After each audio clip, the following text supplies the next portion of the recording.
So I thought I would do another little update on Rocket, just let you guys know what's going on with the boat, because all's been a bit quiet. As you can see, she's back in the shipping container, just awaiting, unfortunately, having the engine back out.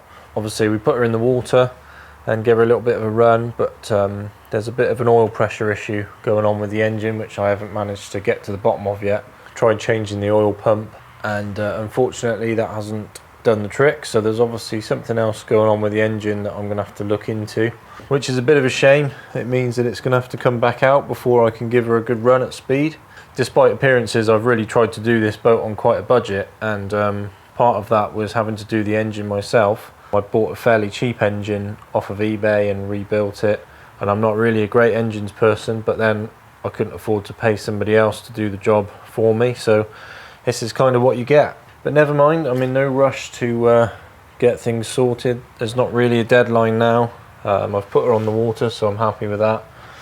Yeah, it'd be nice to run her at speed, but a bit more time and we'll get there.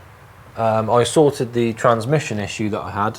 So the problem with that was that the little clevis fork that you can just see there on the gear lever, that was just bottoming out slightly. So I've created a bit more clearance on that, and the drive issue is sorted, so that's good. All the interior, as you can see, is out at the moment, and I've actually had the seats upholstered in a diamond buttoned leather pattern, so they'll be really nice when we get around to putting them back in. The main reason really for the delay with getting the engine out is that I haven't actually got anything high enough to be able to lift it at the moment, because basically those engine bearers have got to clear the top of the deck. I haven't got any means of lifting that high enough to get it out at the moment. In my previous workshop we had a big beam up high that we could lift from, but in my current workshop, after moving, we don't really have anything quite that high.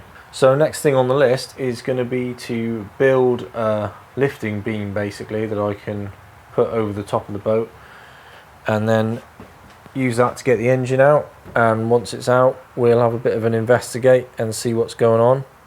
Hopefully get that sorted, and then get onto a proper water test with a bit of speed behind it, hopefully. I've still got the tachometer to convert, so I'm going to be doing that during that sort of time of sorting the engine as well. So yeah, a little bit more work to do, despite the fact she's been on the water. It's still a bit of a work in progress, and the project continues. So stay tuned guys, and I'll keep you updated, and hopefully we'll get her back on the water soon properly.